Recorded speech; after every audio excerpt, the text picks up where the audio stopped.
Hi guys, welcome back. All right, so let's jump on into this little storyline, guys. We shall see. I always try to put these out every Wednesday, Friday, and Sunday, but we missed Wednesday this week because I was traveling. But we've got Sage, be devoted and committed. Oh, well, this is a nice way to start any storyline. Talking about a wise sage, talking about, learning and finding that really deep wisdom and being committed to finding wisdom, not just, randomly, bumbling through life, but actually saying, my life matters. The people I meet, the situations I interact with, I'm going to contemplate, what did I gain out of that interaction? What did I get from that particular experience? Because maybe there was something, maybe it was one little moment, maybe it was an example of something I don't want to be, or maybe that person had something inspirational, and maybe I want to be able to keep track of the people in my life who've influenced me in a positive way, and to also be mindful of the things that I've witnessed that have helped me, maybe to recognize any of my own shortcomings, and that's helped propel me toward, my greater growth. There's something here about selecting, or knowing that our soul kind of selects experiences and maybe people and encounters because there's something that we would like to gain out of that exchange. I feel like this is I don't know. So he's got this pen, so somebody might write down the incredible things that they come across. And we have the Hermit, retreat and recharge. My. This is definitely a time frame.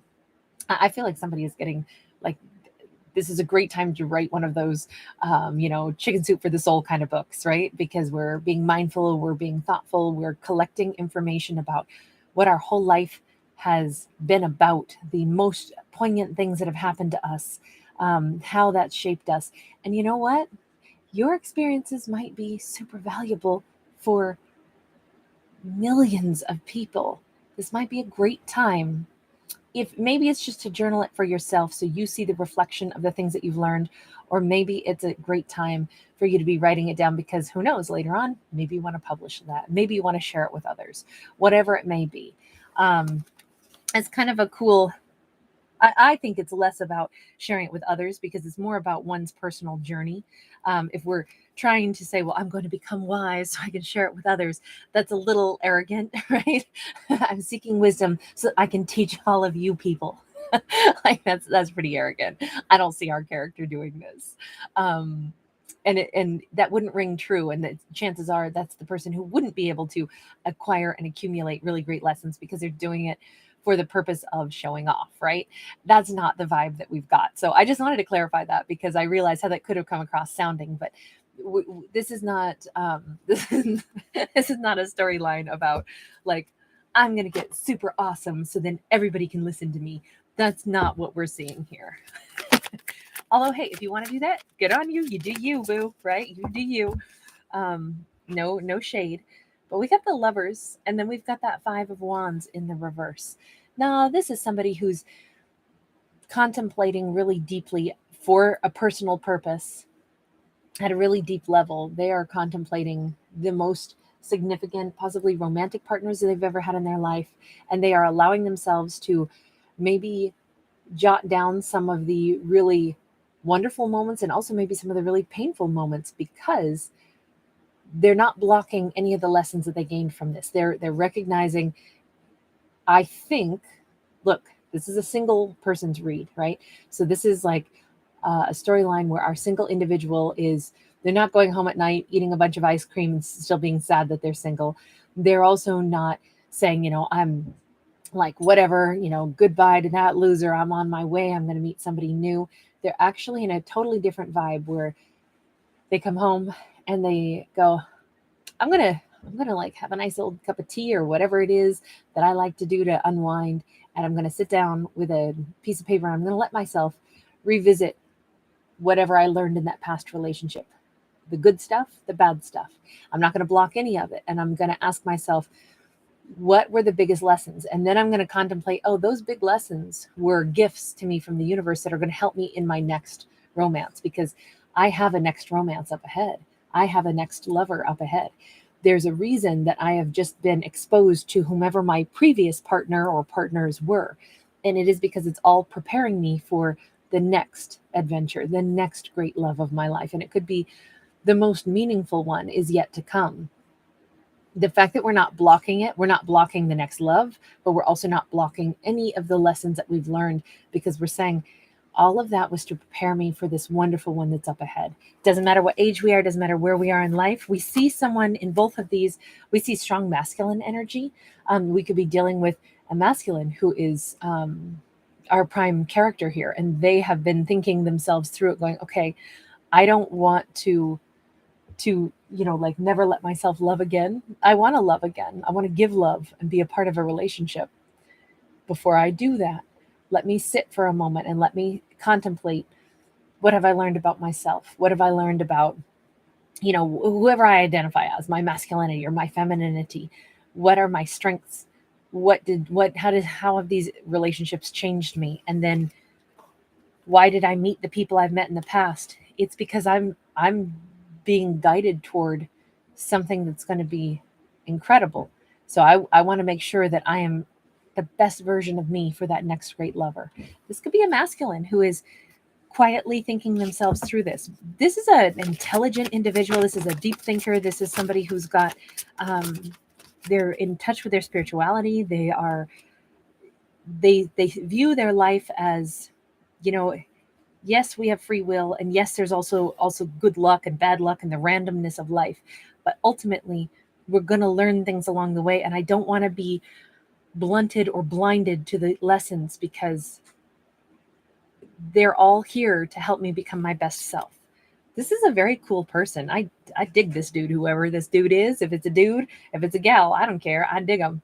We got the Ten of Swords in the reverse. We got the Chariot upright. We got the Queen of Pentacles upright.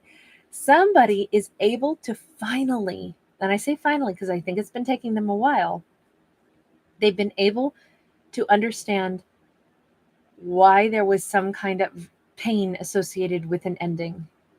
And from this point forward, it's like it's full steam ahead. There's an awareness of where an old wound was. There's an awareness of, not look, getting hurt is never a good thing. I never am like, oh, this is so great though, suffering is the only way to build character. I don't think that at all. I think it's remarkable when people who have suffered still choose to become amazing characters. But I'm not one of those people who thinks suffering is a good thing. I just think sometimes we choose things that can make us suffer, and then other times we don't get to choose. It just is heaped on us. And I always hope that people get to rise above it, even in just these fictional stories. Well, this character does.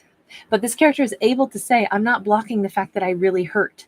I'm not blocking that. There was a painful ending that I experienced. I'm going to look at it, not run from it. And I'm going to say, what do I pull out of it? Because it's important to me that I am ready for my next adventure, because I want something amazing up ahead. And they're ready for it. I gotta say, whoever this character is, they may be ready to go out and connect with a really loyal partner next. Doesn't matter if it's a masculine or feminine, but we do see the Queen of Pentacles. They want to be healthy for their next great love. And I think that's admirable. I love the fact that somebody would say, yeah, I've been messed about. Yep, I've had broken heart. Yep, I've been through the ringer.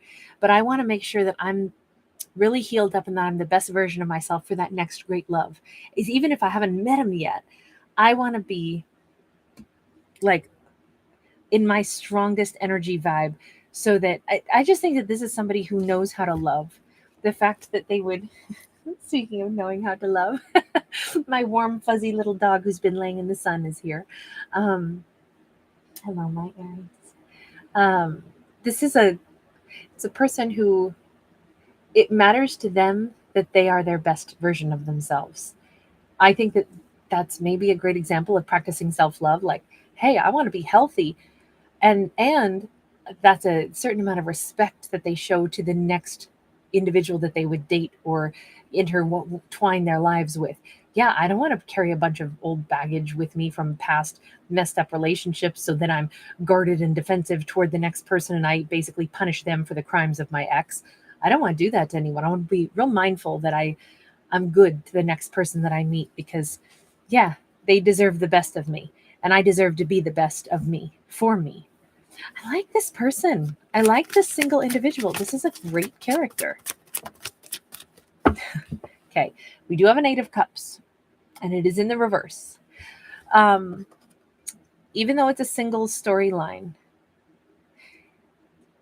this is the first time I've had this happen in a single storyline. We're actually talking about two singles. One of them is this Queen of Pentacles who's alone. This Queen of Pentacles is a single individual, and although I've only been talking about it from, I'll call it the masculine side, we now have a feminine who's shown up over here. And I have to say, this could very well be a storyline where someone has wanted an opportunity to come toward, they thought about going toward this single individual. Could be an earth sign, doesn't have to be. They thought about this, but didn't make that move because they were still very much not ready for anything. So we have two single people, one of whom has been focusing on healing, and that's the masculine side. She's been fine. She's just been living life. And I let's talk about her for a moment. I didn't expect this to be about two different individuals. We have the Justice card in the upright, Libra energy. So she's been over here. And if anything, I kind of want to say, because this is usually when something has not been fair, it's not been all right. But she has not focused on the things in her life that weren't fair.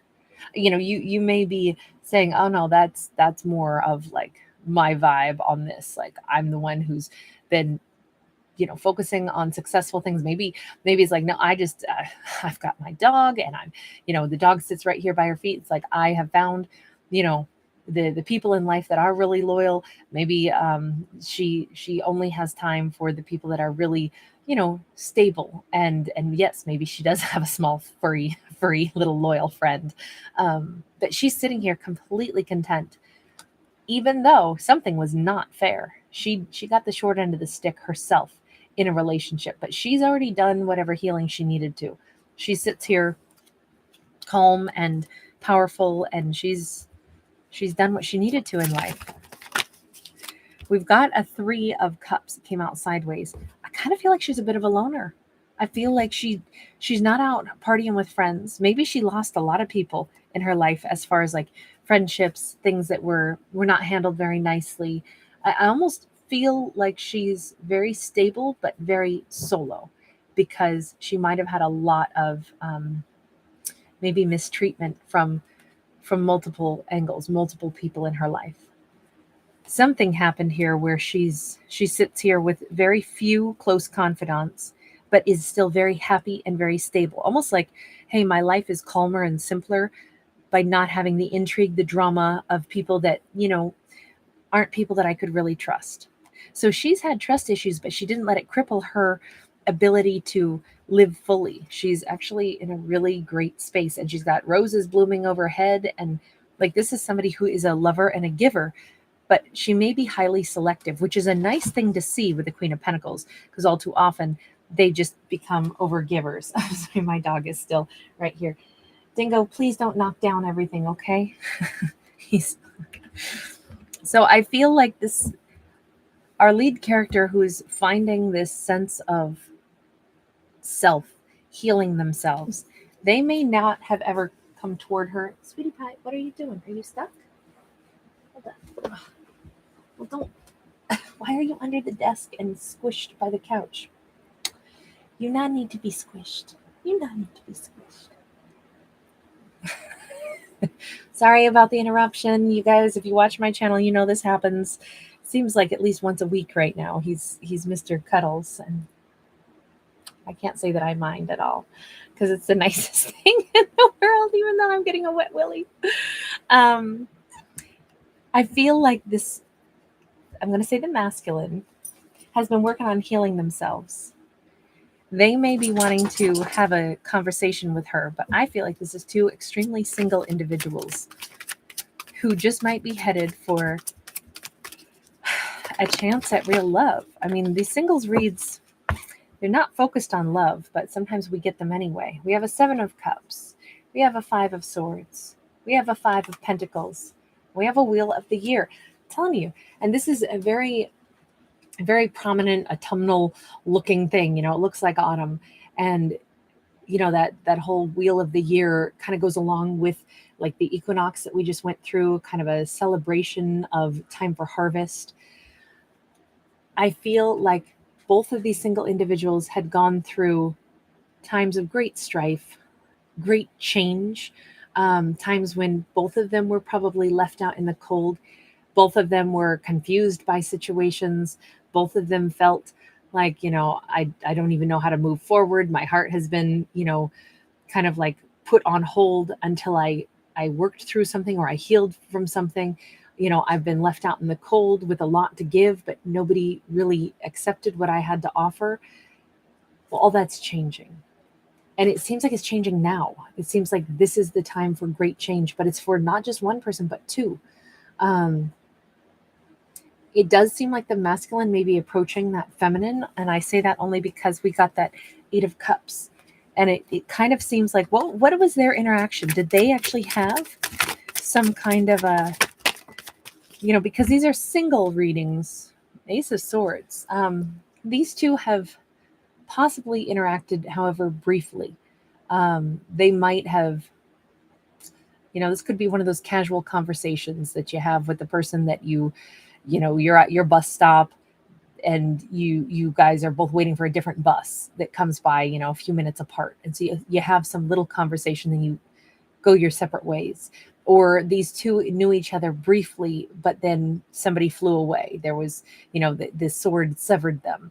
The time wasn't right. These two didn't get a romance off the ground, but there was some meeting of the minds. There was something that impacted each of them. Like, they said something that was true.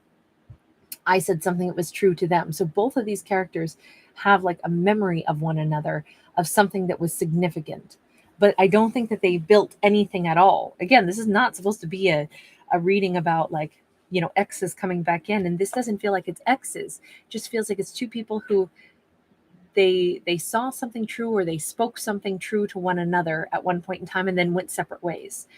It makes sense though, because at the beginning I was saying, maybe it's like counting up the important connections that we've had, even briefly, and how they impact us, and remembering like the words of one particular person, or remembering someone that we just had a passing energetic exchange with. And yet sometimes those can become things that like we go, that was a life altering moment. I didn't know it at that moment, but as I think back to it, why does that stay in my mind? I feel like this masculine has her in his mind for like, when they sit down with their thoughts, they go, why does she stay so much in my mind? That was a brief conversation. That was, why is she always in my mind? Because it was something true. It was something real. It was something. And now that both characters have gone through some massive transformation, the confusion is gone, the blockages are gone, the abandonment issues are gone. When they think about, well, I'm ready to have a great love again, their mind goes first to her. So what I'm going to say is, it's almost like energetically they earmarked each other, but it wasn't time for these two. This could have been a situation where, heck, maybe they worked together, maybe they were around each other a long time ago, but weren't even in the headspace at all of dating. Maybe they were both single then too, but it was like, oh yeah, they wasn't even on my radar, not for either of them. Yet they spoke and said something that stayed. So she said something that stayed in their mind, because now that they are single and free, they're making a line to come back toward her, like a little beeline to come back to her, because they would like to get to know her with this Page of Pentacles. They would like to hear more of what she has to say. I feel like they may think that she has a lot of wisdom and a lot of like incredible, thoughtful things that they want to. I like that this is not a storyline where it's like, okay, and then we're gonna have this insane, passionate romance that just kind of pops up out of nowhere. No, this is like, they want to come and be around her. They recognize that there's something about the way she talks, the way she said something that got into their mind. And now that they are in a different headspace, she really factors heavily on their mind. She's the one, they don't just want a brief conversation. They want to make some investment here, get to know her. And I like the fact that it's all about getting to know someone. It's not about hot and heavy romance, because again, this masculine, they've been thinking very deeply about what's important in life. Why do we meet the people that we meet? What is it, what does it mean? How does it influence us? I feel like they are in a very profound mindset in their life. They're not just looking for romance, they're looking for like a deep spiritual, like they want to blend their energy with someone else. They want the kind of romance where it is not just a 3D connection, but it's 5D as well, where it's like a little bit of a mind meld thing. This person could be into, some kind of like really healthy body, mind, spirit practices, and that could be kind of new for them. But however they do this, they may not take classes in it. They might have their own unique way. Everybody has their own way to find peace or be thoughtful. I'm a physical person. I like to go walking. I like to be moving and have nothing else around me but nature, and not even pay attention to anything. And my mind, the subconscious, just sifts through things. Like that's how I quote unquote meditate. But you put me somewhere sitting down like this and it's not going to happen. I can't focus at all. I'm all about physical movement in nature, and then everything gets peaceful and calm for me. So very different how we all, find this. What we see visually here is really more of like what someone is attaining internally, and we all find that in a different method. But I like the fact that this is very spiritual masculine, and they're looking for a spiritual connection, and they recognize her as somebody very spiritual. Please remember, I don't actually read for genders, but to keep storylines straight, I will use them oftentimes based off of what we saw in the cards. But at the end of the day, these are always just fictional stories. I hope you enjoy my art for what it is. Thank you guys for being here. Thank you so much for giving this video a thumbs up. Thank you so much for subscribing to my channel. Don't forget that I'm doing a big old giveaway right now. So if you're watching the series of videos that I put out that I call my bonus general messages, you will see that I give away a prize every single day right now. All you have to do is be a subscriber, hit that button, that thumbs up button and the subscription button. And I tell you in each video what the item is that I'm giving away. So please don't miss that. Thank you guys for being a part of my world and helping my channel continue to grow. Bye.